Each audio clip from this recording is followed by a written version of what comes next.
तवे पे रोटी के जलते वक्त लगता है, इंसान की नीयत के बदलते वक्त नहीं लगता। एक दुर्वेश थे यहाँ तक कि वो नमाज के बाद अपने दोनों हाथ ऐसे मुंह पे रख देते थे। पूछा आप क्यों रखते हैं? फरमाया क्या पता मेरी नीयत खोटी हो और मेरी नमाज मेरे मुंह पे ना मार दी जाए। 7 बार बिस्मिल्लाहिर्रहमानिर्रहीम पढ़ लें, अल्लाह दाएं बाएं आगे पीछे से फरिश्तों की हिफाजत करेगा। अल्लाह आपके जज्बों की भी, तन्हाइयों की भी और कैफियतों की भी हिफाजत कर देगा। अल्लाह मैं फिर से कलमे की तजदीद करता हूँ, कहीं मेरी बदनीयती, मेरा कोई गलत काम, कोई ऐसी चीज़ हो गई हो, मेरा ईमान चला गया हो, लोग मेरा जनाजा पढ़ रहे हो मुसलमान की हैसियत से और मेरा ईमान ही ना हो। जी अस्सलाम वालेकुम दोस्तों, मेरा नाम कासिम अली शाह। मेरे साथ बड़े मोहतरम जनाब हकीम तारिक महमूद अबकरी साहब मौजूद हैं। इसके साथ ये भी बताता चलूँ कि जो पहले वाली हमारी सारी नशिस्तें हैं उसकी इतनी शानदार फीडबैक आई कि हमने सोचा एक सीरीज़ की शक्ल में हकीम साहब के साथ कुछ नशिस्तों को रिकॉर्ड करना चाहिए। हकीम साहब, मेरी दरख्वास्त है, पहला सवाल ये है जी कि हमारे यहाँ जो नीयत की इस्लाह है, वो नीयत जिसके बारे में अमाल के चैप्टर में भी पहली हदीस हमें मिलती है, इन्नमल अमालु बिन्नियात, कि अमलों का दारोमदार नीयतों पर है। नीयत की इस्लाह क्यों ज़रूरी है? नीयत की खोट से क्या नुकसानात होते हैं? बदनीति जो है वो ज़िंदगी में उससे क्या भुगतना पड़ता है? नीयत को खालिस कैसे किया जा सकता है? एक अल्लाह वाले फरमाते हैं कि जब तक अपने लिए क्यों क्यों कहेंगे सारी दुनिया के झगड़े ख़त्म हो जाएंगे, और जब दूसरों के लिए क्यों कहेंगे झगड़े ख़त्म शुरू हो जाएंगे। तूने ये क्यों कहा, तूने ये क्यों किया, तूने ये क्यों लिखा। एक है मैंने ये क्यों कहा था, मैंने ये क्यों लिखा था, ये सारी गलती मेरी है। और ये उस वक्त होगा जब अपने अंदर नीयत की इस्लाह की मेहनत होगी। एक दूसरी, एक शाह अब्दुल तवाजू रहमतुल्लाह अलैह दुर्वेश थे, फरमाते थे तवे पे रोटी के जलते वक्त लगता है, इंसान की नीयत के बदलते वक्त नहीं लगता। एक पल में नीयत बदल जाती है।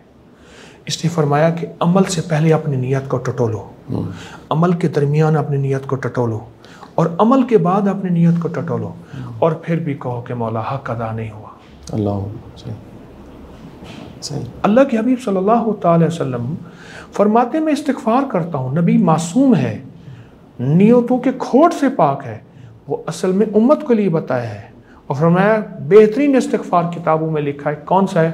फरमाया जो नेकी का काम करके किया जाए वो भी इस्तिग़फ़ार किया जाए कि अल्लाह पता नहीं नेकी का काम मैंने करना था क्या और कर क्या बैठा। एक दुर्वेश थे यहाँ तक कि वो नमाज के बाद अपने दोनों हाथ ऐसे मुंह पे रख देते थे।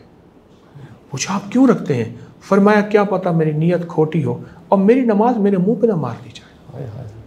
मैंने अपनी आंखों से एक अल्लाह वाले को देखा, अपनी हर नमाज के बाद जो दुआ मांगते थे कहते थे ला इलाहा इल्लल्लाहु मुहम्मदुर रसूलुल्लाह। अल्लाह मैं फिर से कलमे की तजदीद करता हूँ, कहीं मेरी बदनीयती, मेरा कोई गलत काम, कोई ऐसी चीज़ हो गई हो, मेरा ईमान चला गया हो, लोग मेरा जनाजा पढ़ रहे हो मुसलमान की हैसियत से और मेरा ईमान ही ना हो। अल्लाह मैं फिर से ईमान की तजदीद करता हूँ कलमा पढ़ के। क्या नीयत का इखलास पता लग जाता है बंदे को? खुद वो जान सकता है कि मेरी नीयत खालिस है?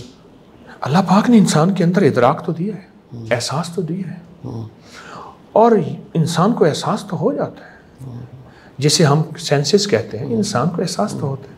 लेकिन एक वक्त ऐसा आता है जब दिल स्याह हो जाता है, दिले जिंदा तू न मर जाना कि जिंदगी ताबीर है तेरे जीने से। बंदा अंदर का मर जाता है ना, एहसास की मौत, ईमान की मौत, फिर वो बिल्कुल मुतमईन होता है कि जो मैंने किया है वो ठीक किया। वो कुरान उठा ले, वो कसम उठा ले, वो किसी का माल खा जाए, बदनीयती की ज़िंदगी गुजारते गुजारते अंदर ख़त्म हो जाए, अंदर काला हो जाए। इसके लिए कुछ को वजीफ़ा भी पढ़ा जा सकता है नीयत को खालिस रखने के लिए? ऐसा कौन सा अमल है जो रोज़ किया जाए? सबसे बड़ा वजीफ़ा है कि खुद एहतसाबी, अपना हिसाब खुद ले। उमर रज़ी अल्लाह तआला अन्हु अमीरुल मोमिनीन फरमाते थे उस वक्त से पहले कि तेरा हिसाब लिया जाए तो अपने हिसाब खुद ले। इसकी वजाहत हज़रत मुजद्दिद अल-सानी रहमतुल्लाह अलैह ने फरमाया कि तू रोज़ अपनी हर नज़र का हिसाब ले और उस पर लफ्ज़ लिखा नज़र बर कदम, हर कदम पे अपनी नज़र रख। ये कदम तेरा उठा है अल्लाह के लिए उठा है, वाह वाह के लिए उठा है, शोहरत के लिए उठा है, दौलत के लिए उठा है, किस लिए उठा है? तेरा मतलूब अल्लाह है, इसलिए हज़रत मुजद्दिद अफ़सानी का एक वजीफ़ा है, अब नियत के बारे में सुन, हैरत अंगेज़ वजीफ़ा है। ला मतलूबी इल्लल्लाह, ला मरगूबी इल्लल्लाह, ला महबूबी इल्लल्लाह, ला मकसूदी इल्लल्लाह, ला इलाहा इल्लल्लाह मुहम्मदुर रसूल। अल्लाह मेरा मतलूब तू है, अल्लाह मेरा मकसूद तू है, अल्लाह मेरी जुस्तजू तू है। सारी दुनिया मुझे तान करे या वाह वाह करे, मेरी नज़र तेरी ज़ात से ना हटे। बस हर वक्त सैयद बादशाह अपने आप को पढ़ना है, और ये मौत तक का सफ़र है। और ख़ास तौर पे आप जैसे और मुझ जैसे लोग जिनको 4 बंदे जानते हैं, ये मरने से पहले मुखलिस होने का दावा नहीं कर सकते। क्यों? मौत बताएगी 1 नंबर था या 2 नंबर था, दुकानदार था या ईमानदार था। इसलिए आप तो कर लें, आले रसूल हैं, आपकी निस्बतें बहुत ऊंची हैं, कैसे कर सकता हूँ मैं मुखलिस हूँ, मेरे अंदर इखलास है, मेरा जज्बा सच है। बस मरते दम तक ये जंग है, रहेगी, अल्लाह जितवा दे। क्या बदनीति के फौरी को नुकसान होते हैं सर? नस्लों तक होते हैं। अच्छा, फौरी क्या कहते हैं आप?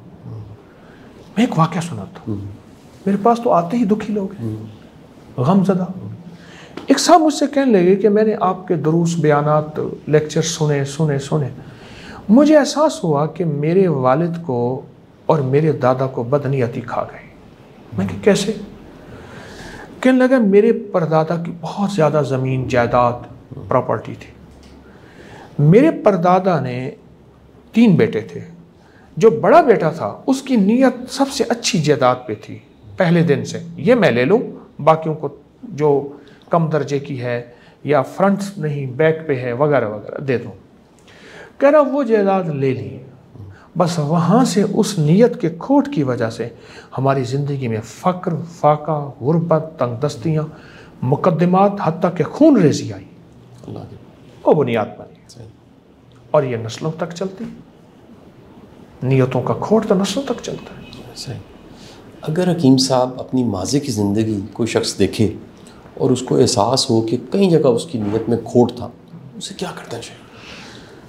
अल्लाह ने तौबा के दरवाजे तो खुले हुए हैं, लेकिन एक चीज़ है, एक है माफ़ी, एक है तलाफ़ी। तलाफ़ी ज़रूरी है हकूकुल इबाद में, हकूकुल इबाद में तलाफ़ी और हकूकुल्लाह में माफ़ी, 2 लफ्ज़ हैं सिर्फ। अब एक बंदे ने बहन और बेटी का हक खाया है, जायदाद प्रॉपर्टी में या किसी का, और उसे एहसास हुआ कि मैंने ज़िंदगी में ये किया। अब उसके लिए पहले तलाफ़ी करे, फिर माफ़ी करे, और अल्लाह ने दरवाजे खोले। हकीम साहब, ये नीयत जो है इसकी कोई ताकत भी है? इसके समरात फौरी तौर पे क्या मिलते हैं? अगर खालिस है तो इसका कोई फ़ायदा? मैं ना एक दफ़ा एक रात किसी मस्जिद में सो रहा था। मैंने कहा शब जुमा है, मस्जिद में रात में सोऊंगा। शब जुमा की अपनी फजीलत है। 2-4 और अफराद भी सो रहे थे। सुबह ना ये गर्मियों के रातें थी, किसी ना मुझे बंदे ने पाँव से ऐसे हिलाया, ऐसे, हकीम साहब तहज्जुद का वक्त जा रहा है, पढ़ लें। उठ के एकदम उठा ना, मैंने देखा, मुझे इतनी शर्मिंदगी, आप तक शाहजी वो नदामत मुझे याद है। वो डाकू था एक वक्त का। मुझे कहने लगा 3 ज़िलों की पुलिस मुझे पकड़ने आई, और मैं खजूर के एक ऐसे घने झुंड में जिसमें मुझे कांटे चुभ गए चढ़ गया। 3 रातें मैं उस पर बैठा रहा। मुझे पुलिस ने घर घर छान मारा, संदूकें खोल के छान मारी, मुझे ना पकड़ सके। और फिर रब ने जब बदला, कहने लगा कि मैं दिन रात सिर्फ अब 2 काम करता हूँ, एक अपनी नियतों को पढ़ता हूँ और एक ये लिखता हूँ मैंने किसका कहाँ छीना था, कहाँ लिया था, कहाँ किया था। अब उसके इजाले करता हूँ। किसी से माफ़ियाँ मांग के माफ़ कराए हूँ, किसने कहा माफ़ नहीं करेंगे, उनके मजदूरियाँ करके महाने लगाए हुए हैं। जब करने पे आता है तो बंदा कर लेता है। बिल्कुल सही। हकीम साहब, मैं चाहूँगा कि कोई ऐसी तस्बीह ज़रूर बताइए जिससे नीयत की पाकी रहे। इस्तिग़फ़ार से बढ़ के कोई तस्बीह नहीं। कितनी बार करना चाहिए? हज़रत ख्वाजा हसन बसरी रहमतुल्लाह अलैह, उनकी खिदमत में एक शख्स आया कि मेरी औलाद नहीं, फरमाया इस्तिग़फ़ार कर। एक ने कहा मेरा कर्ज़ है, फरमाया इस्तिग़फ़ार कर। एक ने कहा ये है इस्तिग़फ़ार कर। इस्तिग़फ़ार का ताल्लुक दो इस्तिग़फ़ार है, एक इस्तिग़फ़ार लिसानी है, एक इस्तिग़फ़ार क़ल्बी है। एक वह है ज़ुबान से इस्तिग़फ़ार करना, अल्लाह के यहाँ ये भी कबूल है। एक है दिल भी साथ दे, साथ नदामत के आंसू भी हो, कैफियत भी हो। इस्तिग़फ़ार जज्बों को बहुत ज़बरदस्त करता है। इस्तिग़फ़ार एक ये इस्तिग़फ़ार, और एक मैं चीज़ अर्ज़ करता हूँ, कोई भी अमल करना शुरू कर दें, 7 बार बिस्मिल्लाहिर्रहमानिर्रहीम पढ़ लें, और अगर सांस रोक के पढ़ लें ताकत से आता है। 7 बार बिस्मिल्लाहिर्रहमान पढ़ लें, अल्लाह दाएं बाएं आगे पीछे से फरिश्तों की हिफाजत करेगा। अल्लाह आपके जज्बों की भी, तन्हाइयों की भी और कैफियतों की भी हिफाजत कर देगा। हकीम साहब, क्योंकि नीयत का मौजू छिड़ा हुआ है, एक सवाल, ज़िमनी सवाल है लेकिन मेरा दिल कर रहा है पूछूं नीयत के हवाले से।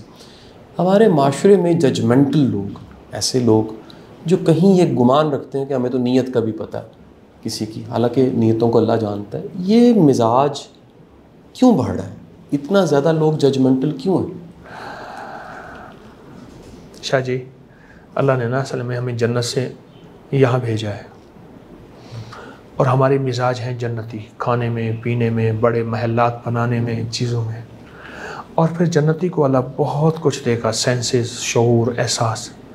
तो फिर जन्नती लोग होंगे ये कहते होंगे, मैं तो उनको यही कह सकता हूँ, वरना दावे नहीं किए जा सकते। क्यों? दिलों के भेद अल्लाह जानते हैं। हाँ, कश विलायत के ताजदार अल्लाह वाले गुजरे हैं जो दिलों के भेद जानते हैं, लेकिन अमूमी बंदा अगर ये दावे करता है तो फिर वो जन्नती ही है। सही, हमारा अच्छा गुमान तो यही कह सकता है। ठीक जी, बहुत शुक्रिया, बड़ी मेहरबानी हकीम साहब।